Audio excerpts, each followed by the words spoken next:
ప్రకాశం జిల్లా సంతమాగులూరు మండలం సజ్జాపురం గ్రామంలో నిర్వహించిన స్వర్ణాంధ్ర స్వచ్ఛాంధ్ర కార్యక్రమంలో జిల్లా కలెక్టర్ పి రాజబాబు పాల్గొన్నారు. ప్రజల భాగస్వామ్యంతో స్వర్ణాంధ్ర స్వచ్ఛాంధ్ర సాధ్యమని ప్రతిజ్ఞ చేయించారు. స్థానిక రక్షిత త్రాగునీటి పథకం పరిశీలించి నిర్వహణ తీరుపై సంతృప్తి వ్యక్తం చేశారు. ప్రభుత్వం సరఫరా చేస్తున్న కొళాయి నీటిని తాగాలని ప్రజలకు సూచించారు.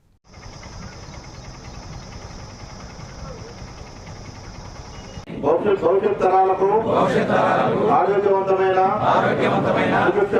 సుభిక్షమైన ఆనందకరమైన ఆంధ్ర రాష్ట్రాన్ని నిర్మించడానికి నాతో మొదలైన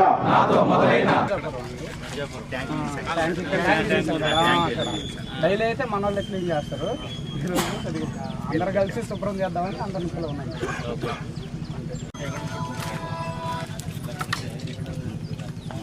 అమ్మాయి నీళ్ళు తాగుతామా? మనం మంచి నీళ్ళు తాగుతున్నారమ్మా. వచ్చే నీళ్ళు తాగుతున్నారా? మీరు ఏ నీళ్ళు తాగుతారమ్మా? ఏనా మీరు ఇన్వాల్వ్ అయితే అవుతాయి.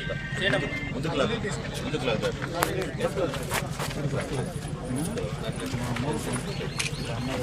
ఇదేమన్నా చెప్తామా?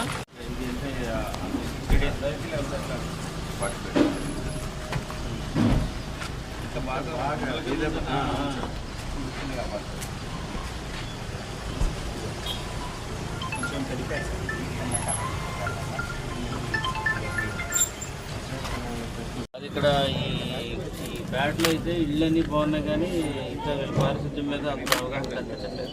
స్పెషల్ ఫోకస్ పెట్టాలి. పెట్టి ఇక్కడ యూత్ అందరూ ఉన్నారు. ఏదో ఈవినింగ్ టైంలో వచ్చి అందరూ ఉండమని చెప్పి ఆ టైపు మనం చేస్తాం. ఇప్పుడు ఏదైతే మనకి ఇంటి దగ్గర రాత్రి భోజనం కానీ కూరగాయలు చేసుకున్నటువంటి ఇది కానీ ఇవన్నీ కూడా సెపరేట్ గా అది చెత్త పుట్టు వచ్చినప్పుడు వాళ్ళకి ఇవ్వడం అనేది ఉంది.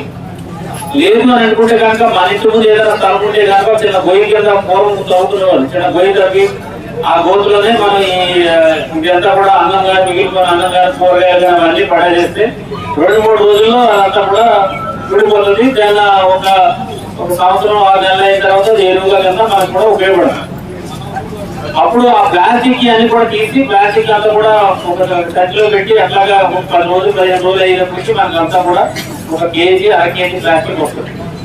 దానికి స్వచ్ఛరకం లాంటిది నేలపెట్టి సార్ వస్తుంది కాబట్టి వాళ్ళకి ఇస్తే వాళ్ళు తీసుకుంటారు. దానికి సంబంధించి మీకు ఏదైనా సరుకులు కావాలంటే బ్రష్ కావాలంటే బ్రష్, సోప్ కావాలంటే సోప్, ఇంకా ఏదైనా ఉప్మానం కూడా ముందు గోధులు కూడా ఇస్తున్నారు. అన్ని రకాలుగా మనకి కోకోనట్ అది కొబ్బరి నూనె ఇట్లాంటివన్నీ కూడా.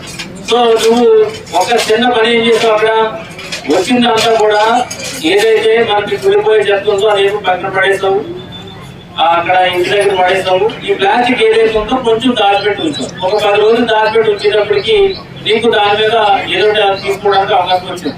దీని ద్వారా ఏమైంది, ప్లాస్టిక్ బయటపడేయట్లేదు, వేరే వాళ్ళకి ఇస్తున్నావు. వాళ్ళు ఏమో నీకు తిరిగి ఎందుకు డబ్బు రూపంలోనో లేదంటే కనుక వస్తు రూపంలో ఇస్తున్నారు.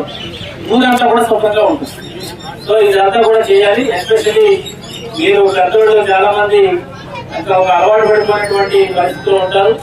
యూత్ అంతా కూడా మీరు రెస్పాన్సిబిలిటీ తీసుకోవాలి. ఎవరైతే యువకులు ఉన్నారో ఆడవాళ్ళు కానీ మగవాళ్ళు కానీ మీరు ప్రతి ఇంటికి ప్రతి ఊర్లోని ప్రతి ఇంట్లోనూ కూడా ఎవరస్తులు ఉంటారు, వాళ్ళందరూ కూడా ఇది చెప్పి చేయించాలి.